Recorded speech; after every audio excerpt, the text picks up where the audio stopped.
And as we have stated over and over again, we will not tire. I will not tire. Government, the Ministry of Health, will not tire in protecting the lives of healthcare workers. And indeed, the Ministry of Health attaches great importance to the welfare of our healthcare workers in the country, and we are doing all to be able to ensure that they are well taken care of. We do note that indeed, as we have said many times, these are our frontline soldiers, and indeed we are at war with the COVID-19 virus.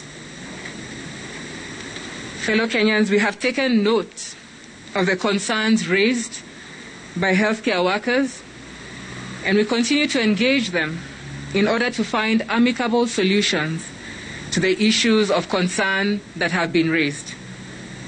Just last week, you may recall, officials from various unions held meetings with the ministry's senior management to address any outstanding issues. We do take note that we've been able to address some of these issues, and indeed there are outstanding issues that require further engagement with other stakeholders in government, and we would like to assure the country, in the same way that we have managed to put all government employees on the comprehensive plan with NHIF, the other issues will be addressed to their logical conclusion. This requires continued deliberation in an enabling environment in which services continue.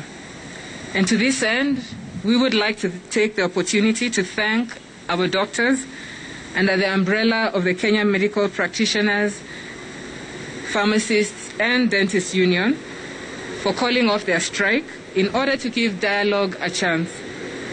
We appeal to all healthcare workers, be they clinical officers, nurses, lab officers, to equally do the same. A pandemic such as the one we are facing is equal to a war. And indeed, our healthcare workers are our frontline soldiers on the ground. And so we need to work together in solidarity to ensure that our people, Kenyans, get the much needed medical attention they so much require,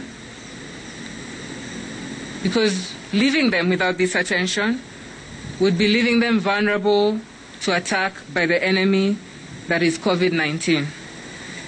The Ministry of Health will endeavor to ensure that all healthcare workers employed under the Universal Healthcare Program and those on short-term contracts are paid their dues in good time.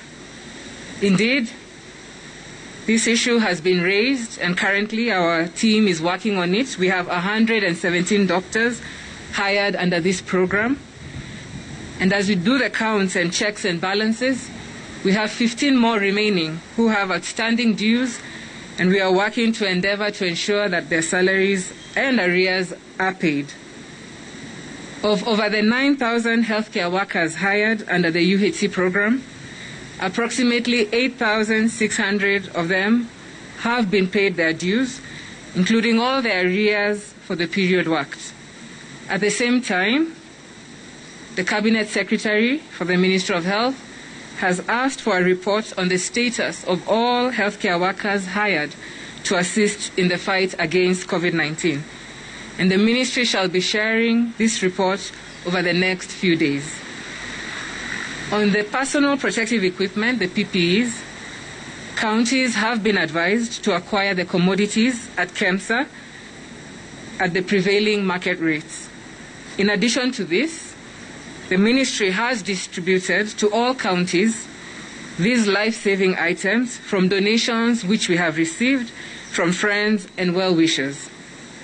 And the criteria for distribution of these kits has been determined by the disease burden in the various counties.